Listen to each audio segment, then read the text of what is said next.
new minhag we came up with over the summer. That's fun. I'm disappointed that they're not dancing the whore in the aisles, though. You know.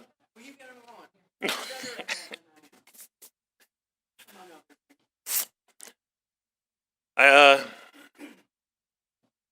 don't want to blow the horn on my colleagues, but most rabbis spend a lot of the summer thinking about, in one way or another, getting ready for the High Holy Day season, this New Year's season, Slichot, then Rosh Hashanah, second day Rosh Hashanah, in our case, Tashlich, Shabbat Shuvah, the one Shabbat, actually one of the two Shabbats of the year the rabbi has to do a sermon, not to mention Yom Kippur Eve, Yom Kippur morning, Yom Kippur afternoon.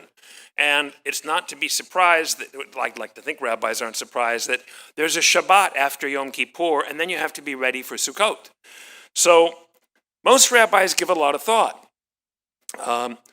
Some of my colleagues either don't give it a lot of thought, or they just burn out too quickly, because one of my colleagues in our professional site, shall I finish this story, Carol? Too late, I'm committed now. One of the rabbis in our professional site on Facebook, at 3 o'clock this afternoon, asked the entire professional organization, everyone have a story I could tell tonight or something? Any ideas of what I could talk about?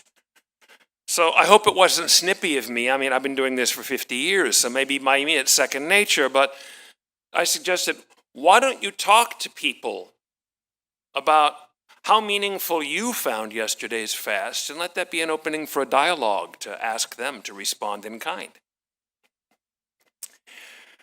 Well, one of the most important readings in the prayer book for me this year was something by the great Irving Greenberg.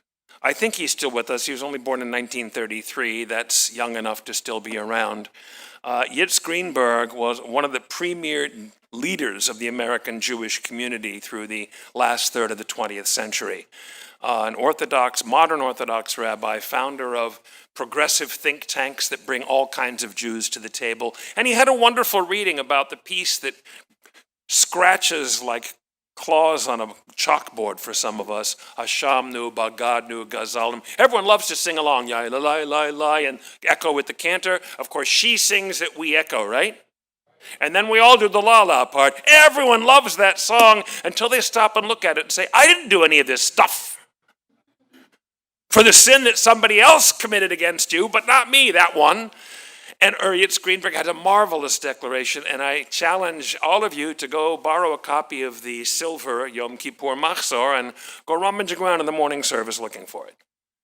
Suffice it that one way or another, we spent a lot of energy.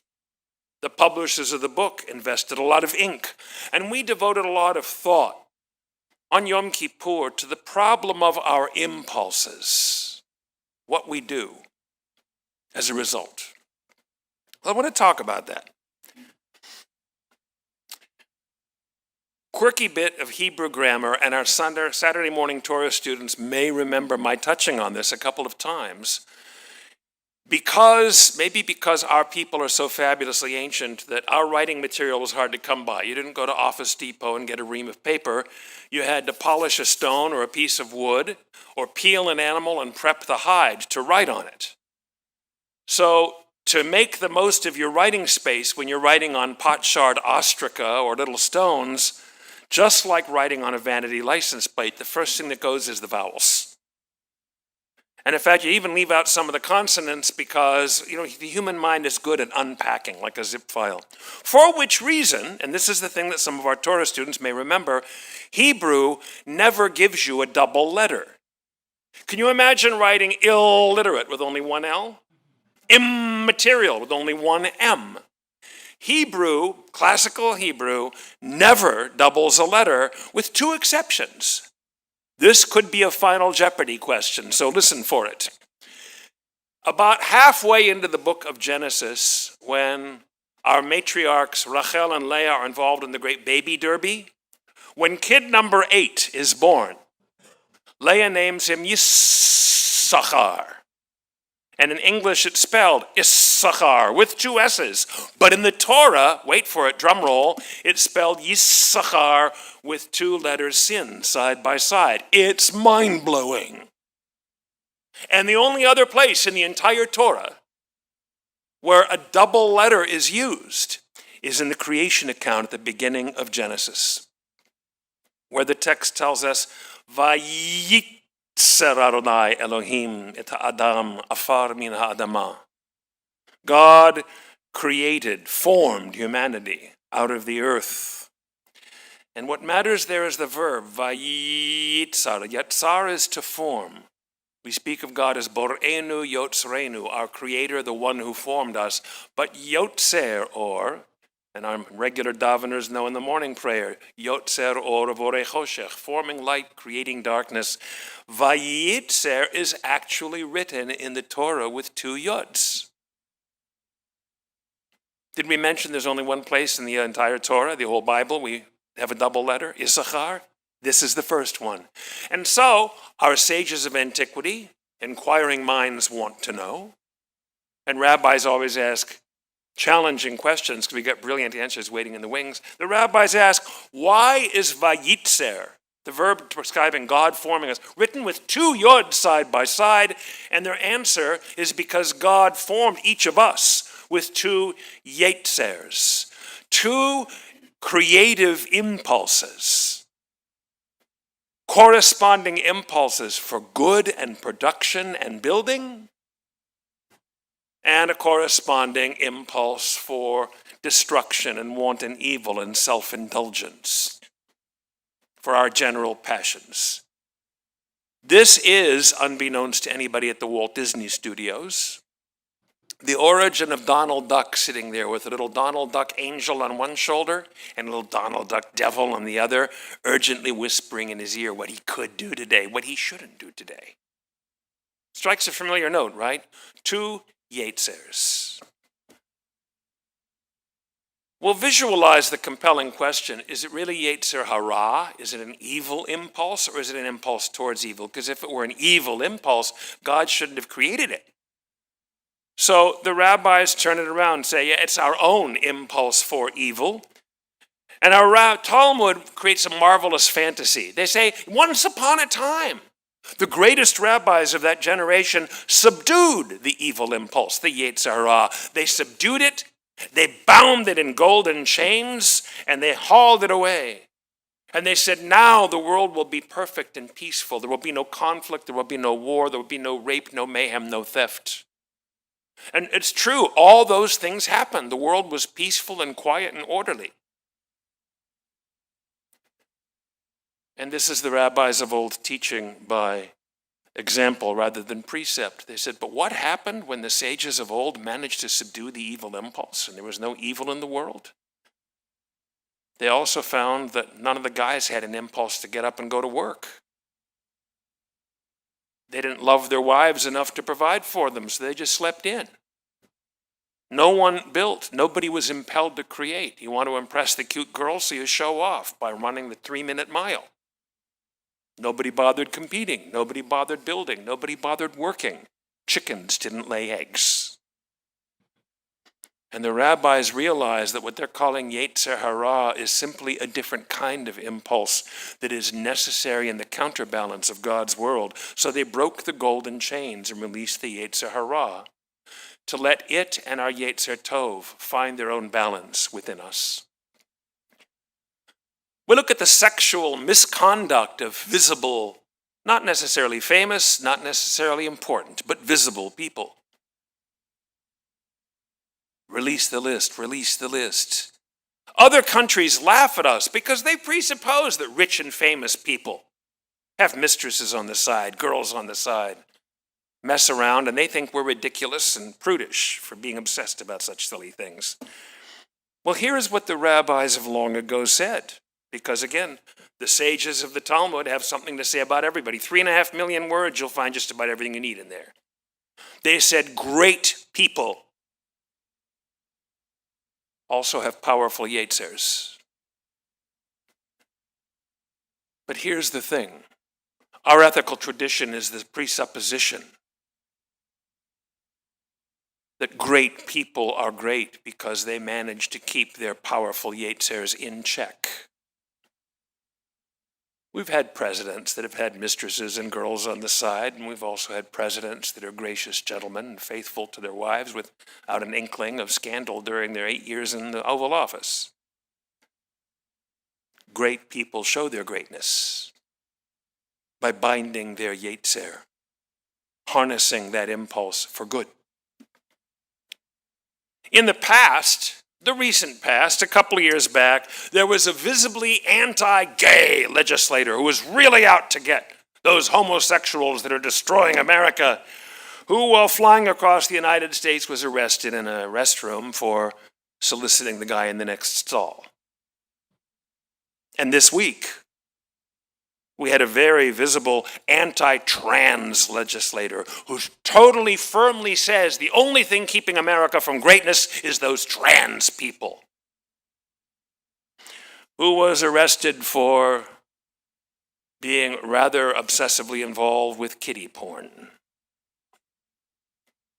Our Jewish mystical tradition speaks of the mystic master Joseph de la Reina, the greatest spiritual master of his age, who sought to know God's own thoughts, who sought to bring about the redemption, to force God's hand on the coming of the Messiah by personally subduing evil. He clearly hadn't read all of the Talmud to see that story about the rabbis trying the same thing.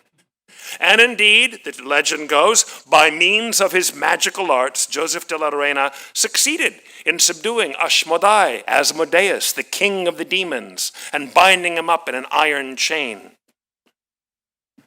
And said, now I am taking you to King Solomon in Jerusalem for judgment. And the demon king said, that's a long way to walk without a meal. Can you at least give me something to eat, something to refresh myself? And let's see who was paying attention yesterday afternoon. Joseph de la Reina had rachmanis, took compassion. He reached into his vest pocket, took out a snuff box, and he gave Asmodeus a pinch of snuff to fortify him on the way. At which the demon broke the iron chains and said, Ribono shel olamim, sovereign of the universe, you see how this pious holy man has just offered incense to a false god. There's two versions of what happened next.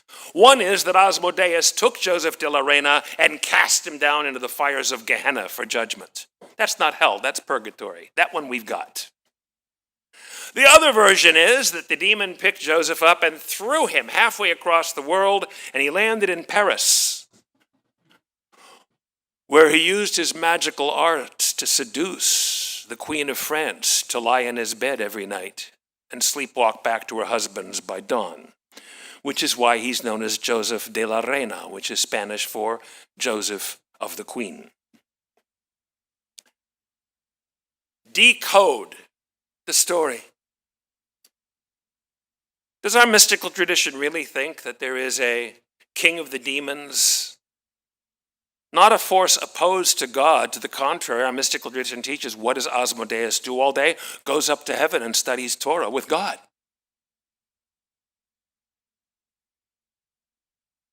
What's the point of the story of Joseph de la Reina? His blasphemy, if such it was, consisted not of offering a pinch of snuff to a king of the demons. His blasphemy consisted of thinking he could force God's hand in a timetable to bring about redemption by taking the initiative to create on his own a world without evil. Decoded further, a world without evil can only be brought about by those of us who live in it, not externally by a great mystic or pious holy saint, but by those of us who check in 9 to 5 and have to go to work and compete to run the 3-minute mile and pick up the eggs that the chickens laid. Bringing about a world without evil can only be brought about by those yielding to our better instincts rather than our baser ones, and is prevented by those suppressing their higher values, the ones doing the evil in the first place. Bringing about a world without evil starts with keeping our own Yetzer in check, for we may not be mighty and powerful and important, wealthy, significant, influential people. But starting by keeping our impulses, our destructive, wanton impulses, The one that said the hell of it. The light's still yellow as I start into the intersection. I'm going on through. And then, having put a bit and reins on our own Yetzer, per our Yom Kippur discussion, invoking Chen, V'chesed, V'rachamim. Grace, kindness, compassion. Now, the real teaching of the Lurianic mystics has nothing to do with subduing the evil of the world or forcing the coming of the Messiah. The real teaching of Lurianic mystics, and hence of Hasidic folk pietists, is that even after yesterday's cleansing, our own purification, by fasting and prayer and ending up the day feeling brought up to a higher madrega, a higher level, after all of our prayer and worthy resolve, there still cling to our souls after all the breastfeeding what the Lurianic mystics, what Isaac Luria called klipot ha'avera, husks of sin. We got rid of the bran and the burden, but husks still remain. Klipot ha'avera. And the Lurianic mystics tell us, looking forward to it in a couple days, it's a mostly full moon tonight. Waxing gibbous moon, it's pregnant. Full moon, Sunday night, Monday night, inaugurate Sukkot.